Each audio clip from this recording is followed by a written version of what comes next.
All our stories are created for entertainment purposes only. I've never done this before, but I need to get these feelings off my chest. I'm Travis, and I'm 32 years old. I'm here to tell you about how my marriage came crashing down. You see, I was married to a woman named Lauren, who was 5 years younger than me. I loved her deeply and allowed her to live life on her terms until she did something that crossed the line. Even though it was tough, I knew I couldn't let her get away with her actions. She committed an unforgivable act, and I felt it had to be addressed. It was a difficult decision, but I believed that letting her off the hook would only encourage such behavior. As painful as it was, I couldn't accept cheating in our relationship. I first met Lauren about 9 months ago at a friend's party. Her beauty caught my eye immediately, and I was eager to get to know her better. I asked my friend to introduce us, and once we started talking, the conversation flowed effortlessly. She told me about her love for partying and living life to the fullest. She was fearless and ready to take on any challenge. Talking to her only deepened my interest. She wasn't just beautiful, she had a clear sense of what she wanted in life. I decided I wanted to see more of her, and we started spending time together. I couldn't stop thinking about her. She made me feel like no one else ever had. Despite warnings from friends about her wild side and ever-changing boyfriends, I brushed them off. I trusted my instincts, believing she felt the same way about me. After just 6 months of knowing Lauren, I knew she was the one I wanted to marry. I took her on a romantic holiday to a private island where I proposed during a stunning sunset. She said yes without hesitation, hugging me and telling me it was the best day of her life. We had a lavish wedding, and our love story became the talk of the town for nearly a month. Our wedding was the talk of the town, and it seemed like everyone was buzzing about our love story. People from all over, including the media and social media, were captivated by our fairy tale romance. We were showered with well wishes and congratulations from strangers and friends alike, feeling incredibly blessed by the outpouring of love. On our wedding day, Lauren and I chose to keep separate rooms for our things. Although we shared nights together, we wanted to maintain our individual lives. We recognized that we hadn't had much time to get to know each other before tying the knot, so we decided to continue living as we did before marriage. This allowed us space to pursue our own interests, strengthening our relationship. We respected each other's schedules and didn't keep constant tabs on one another. I was busy with my business, so adding more to my routine would have been a hassle. I trusted Lauren to take care of herself and communicate if she needed anything. This trust and independence fostered personal growth, respect, and admiration in our relationship.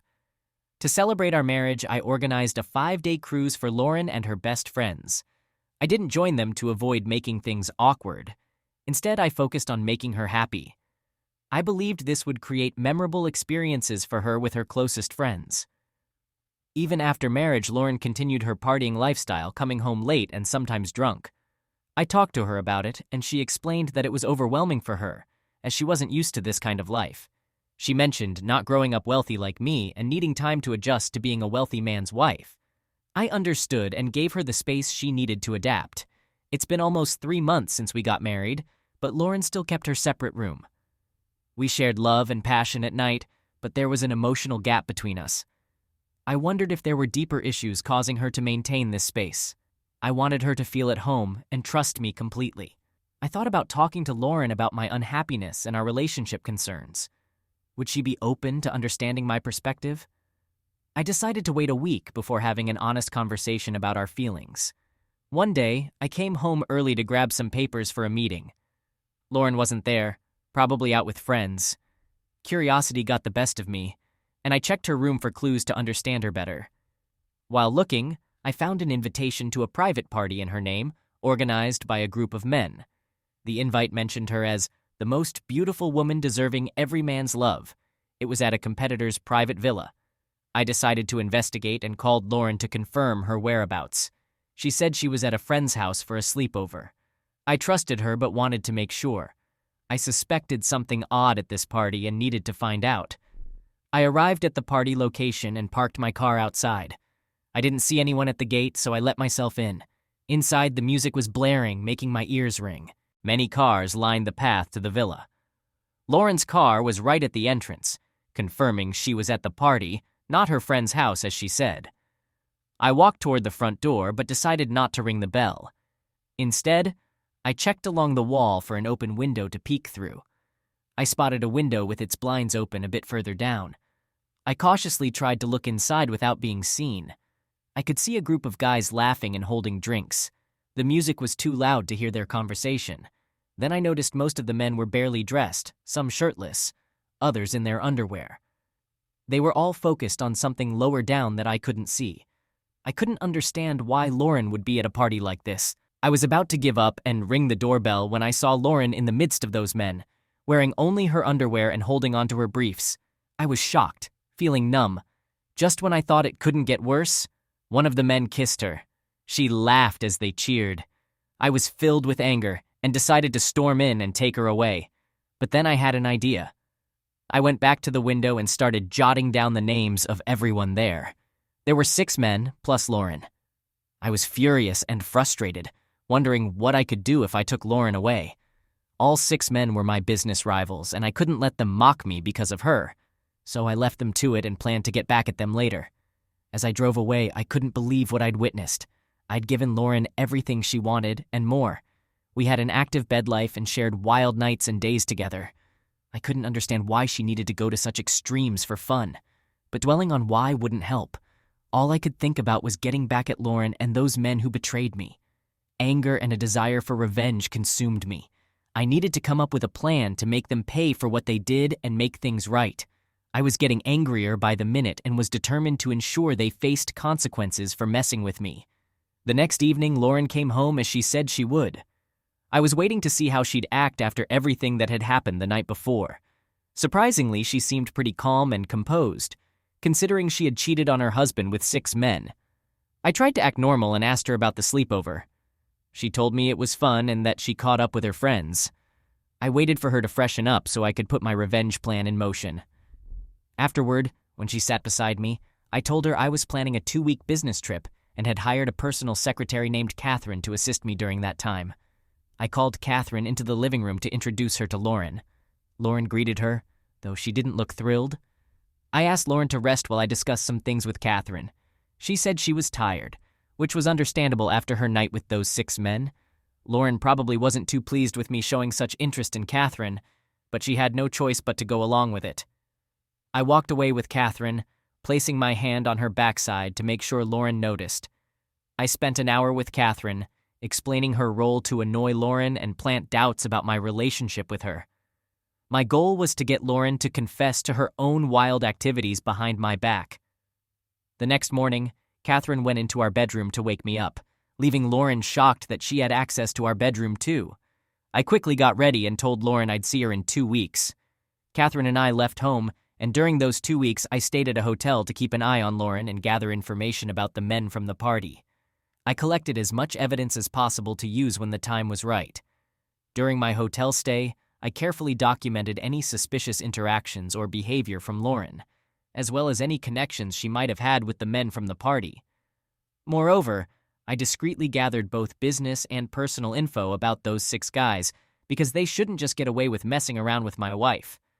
I hired a personal investigator to delve into all their backgrounds and provide me with reports covering their personal lives and professional connections. As for Lauren, she was a unique case, so I decided to do the spying myself. I was curious to see how she'd behave during these 2 weeks when I wouldn't be around. I patiently waited for her to leave the house because I knew she wouldn't be foolish enough to bring any of her lovers home. Finally, around noon, she headed out. I tailed her car to find out who she was meeting. She parked at a hotel and had a rendezvous with Matt Ryan, my biggest competitor. They shared a meal, laughing and smiling at each other. I even noticed Ryan's hand on Lauren's thigh now and then, and strangely, she made no effort to stop him. After their meal, Ryan escorted her to his car and drove her to his villa. I had a pretty good idea of what they'd be up to, so I didn't see the point in continuing to follow them. My private investigator had already provided me with some info about Matt Ryan, and I had managed to obtain contact details for Matt's fiancée. I headed to a phone booth and rang her up. I spun a tale about Matt planning a surprise and gave her an address to meet him. She arrived about 40 minutes later, drove right in, and was probably expecting a pleasant surprise. Since I had already bribed the security guards, they let her through without a second thought. The main door was wide open since there was no reason to lock it. Matt's fiancée walked in hoping for a delightful surprise, but she stumbled upon a shocking scene. Matt intimately involved with a woman she couldn't recognize in a compromising position. She let out a scream, hurled her engagement ring at Matt's face, and stormed out in a furious rage. Matt trailed after her, trying to convince her that she'd misunderstood, but she trusted her own eyes. She not only ended their engagement, but also threatened to pull her investments from his business. I sat in my car, thoroughly enjoying the spectacle before my eyes. I thought to myself, 1 down, 5 more to go. Similarly, I gathered information on the other men and obtained evidence of their unfaithfulness to their wives or ensured they were caught in the act.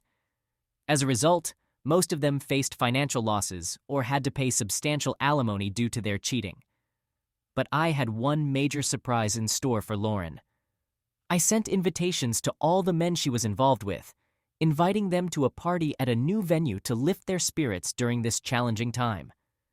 Additionally, I extended an invitation to Lauren on behalf of all the men, portraying her as the only woman who truly understood them and never judged them. The party was meant to celebrate the unique bond they shared with her. I made certain that the villa was fully prepared for the event before the party kicked off. Everyone arrived punctually, and I ensured that they left their phones at the entrance, part of my scheme to isolate them from the outside world. Lauren strolled in, rocking a red backless dress I'd given her. I couldn't help but find it amusing that she had the nerve to wear something I'd gifted her while enjoying herself with other guys without a shred of guilt.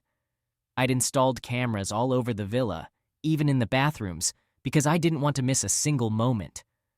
The party kicked off with music and drinks, and gradually they started dancing and smooching. As the party rolled on, I broadcasted a live stream of the event to all the companies involved. It played on every TV screen in my company and the other companies invited to the party. I had confiscated everyone's phones and kept them with me in the monitor room. Their phones began ringing as the party continued, some calls from their bosses and others from their families and friends, informing them that they were on a live stream. I silenced all the phones and settled in with a bucket of popcorn to enjoy the show. During the 2 weeks I'd been shadowing Lauren, one thing became clear. She never truly loved me. She was only in it for the money and the perks that came with being my wife. I should have been more careful not to fall for someone like her, a total gold digger. Honestly, I wouldn't have had an issue with it because I get that money can be attractive, but what I couldn't stomach was how she tried to deceive me by acting like a faithful wife. Not only was she having an affair, but she was getting cozy with people I had to deal with professionally. I could see the smug looks on their faces when they'd come talk business with me, knowing they were having a blast with my wife. That was something I couldn't tolerate. I knew I was doing the right thing by exposing not just Lauren, but also sending a clear message to those men that they'd made a lousy choice by messing with me. I collected all the party footage and left, leaving a message for Lauren that I'd be back the next day. The cameras were still rolling as they slept together in one bed, in the buff and tangled up.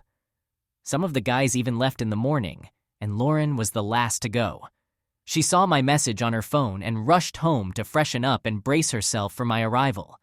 When I thought she'd be ready, I made my entrance with Catherine by my side, giving Lauren a hug before turning my attention to Catherine. I acted like Lauren didn't even exist, totally ignoring her. Lauren hung around for a bit, but when she saw I wasn't responding, she got all huffy and stomped off. My revenge plan was clearly working.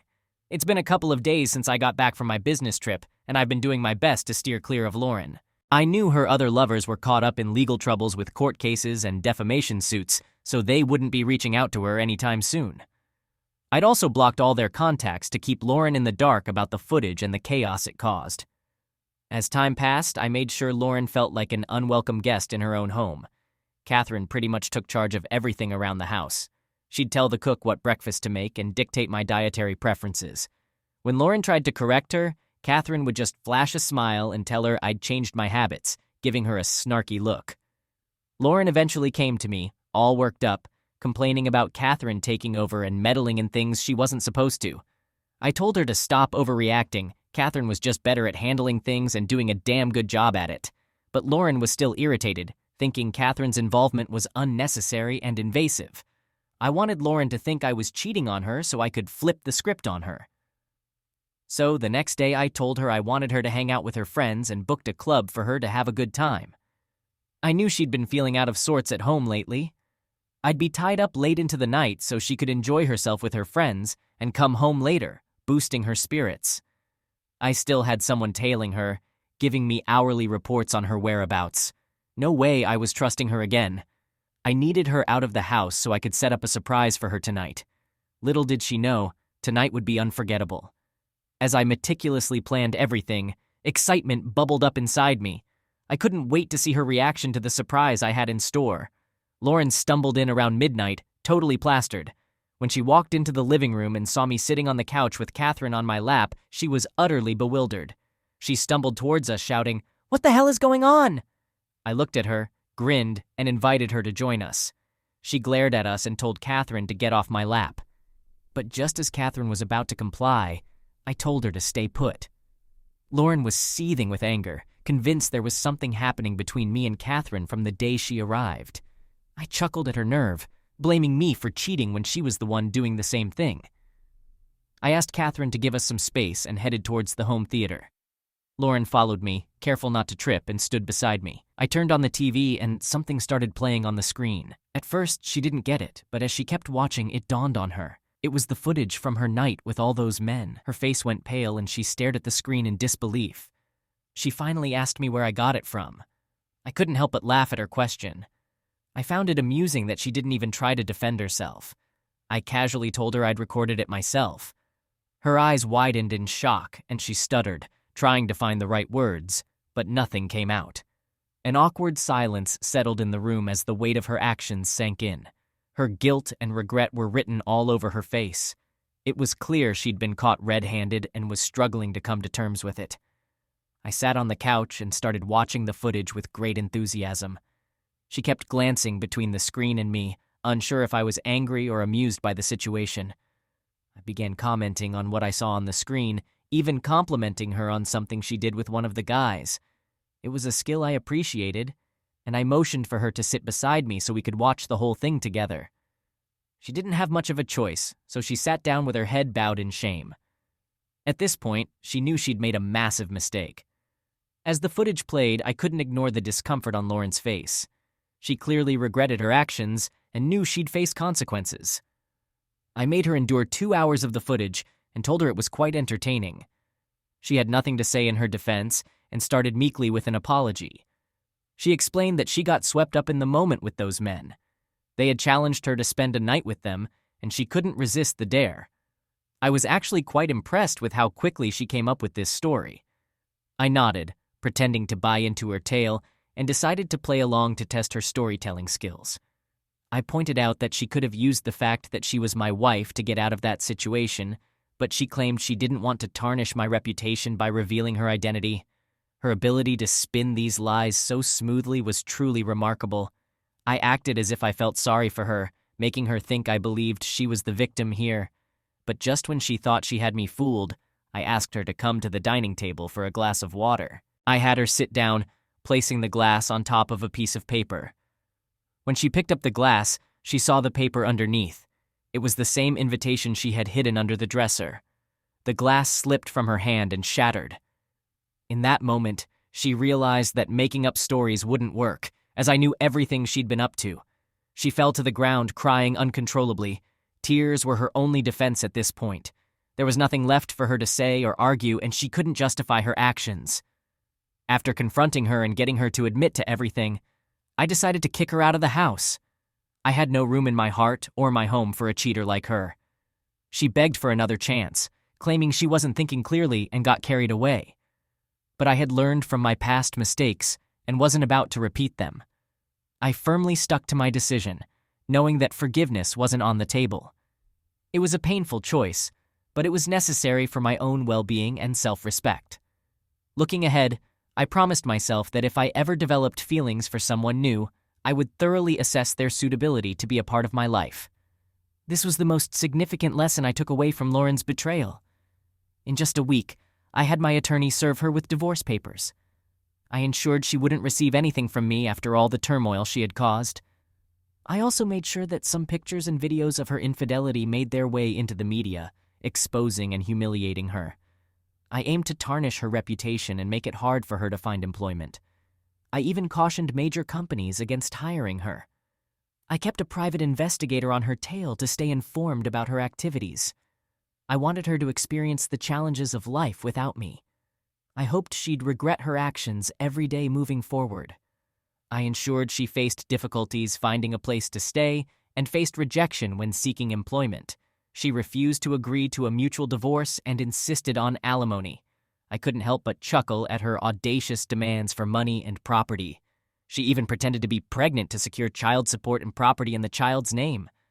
Before the judge, I presented all the incriminating photos where she was intimately involved with numerous men. I questioned whether I was ever that close to her to unquestioningly accept the child as mine, and I requested a DNA test to confirm paternity. It turned out she had lied about the pregnancy during the test. I filed a defamation case against her alongside the divorce proceedings. She pleaded her financial hardship to the judge, claiming she had no income to pay me. Well, she should have considered these consequences before deciding to cheat on me. This has been the drama that unfolded in my life over the past 3 months since getting married. I'm sharing all of this to help ease the pain and hurt I've been going through. It was incredibly tough to stick with my revenge plan and carry it through to the end. There were moments when I felt so down that I didn't want to do anything at all. At first, I thought Lauren was different from all the other girls I'd met before. She didn't seem like a gold digger initially, but it turns out she was only after my money and property. Now I understand why she didn't want to share a room with me from the start. Living together would have made it much harder for her to hide her deceitful actions. It's painful to realize, but I'm thankful I uncovered her true intentions before things got even messier. I can totally relate to the saying, love is blind. In my case, it was not only blind, but also untrustworthy. Starting from here, I know it's going to be a challenging journey. She not only destroyed my marriage, but also tarnished my reputation. I can see the way people look at me as I pass by. There's pity in their eyes, and some even mock me for being fooled by a woman who was cheating right under my nose. It's tough to deal with the judgment and scrutiny from those around me. The weight of betrayal is heavy, and navigating the aftermath is no walk in the park. I'd appreciate your suggestions and opinions on everything I've done and how I should move forward. This whole ordeal has left me second-guessing myself constantly, and any help or advice would mean a lot to me. All right, that was a fun story. Now let's move on to another exciting one. Stay tuned and let's dive in. Story 2. I ended up cheating on my husband. We're both in our 30s with 2 kids. It began when I lost my job due to COVID, and he became the sole provider. The stress took a toll on our bed life. To cope, I started reconnecting with old friends on social media, and that's when my younger ex got in touch. We chatted, and he seemed different now. We had a history, a 5-year relationship that had its ups and downs. He cheated on me twice. We had a miscarriage, and it created distance between us. We never truly moved past it. Meanwhile, my husband was grappling with depression after his mom's death in 2019 and his sister's traumatic experience that same year. It was a rough period, and I supported him as best I could, but healing takes time. For some reason, I kept talking to my ex. We shared intimate messages, late-night conversations, and without realizing it, I was having a full-blown emotional affair. I loved my husband and cherished my family, but something about my ex was enticing. After reconnecting for 6 months, it turned physical, and it kept happening regularly. I'd go out with friends, date my ex, and sleep around while my husband looked after our kids while battling depression. At the time, I convinced myself it was the right thing, even though it doesn't make any sense now. I wish I could end myself now. I wasn't a good wife or parent. I neglected my kids and my husband. I actively withheld support and intimacy, avoided household responsibilities, and didn't work. I freeloaded and belittled my husband, convinced I deserved better. We argued frequently, and I sought solace with my ex, who took advantage of me. Looking back, it was my fault for allowing it. Things took a dark turn last year when my ex proposed to me. He did something awful, and I went along with it. He replaced my wedding ring with his, and I couldn't resist. I was completely lost. In hindsight, if my husband had done the same, I would have left immediately. I'm a hypocrite. I know I forfeited my role as a wife by crossing boundaries. I love my husband. I ended things with my ex shortly after, partly because he showed interest in my husband's sister, who had experienced a traumatic incident. He asked if I could introduce her, and I slapped him, cutting ties and blocking him. But he hasn't changed. My ex remains the same cheating, narcissistic a-hole he was when we first dated. He caused a lot of damage, but can I even blame him? He's not part of my marriage. My husband and kids are. I've ruined everything, and it's irreparable. I haven't told my husband yet. He's unaware of my betrayal. Our relationship is going through a tough time. I still haven't found a job, but I'm taking care of our kids. I've become more attentive to him, more loving, and doing things he enjoys. I've started to appreciate him more, but the pain I feel every day is tearing me apart. Whenever I look at him, I wonder how he'd react if he found out about my mistakes. I really don't want to lose him. I've been going to therapy and learning more about myself.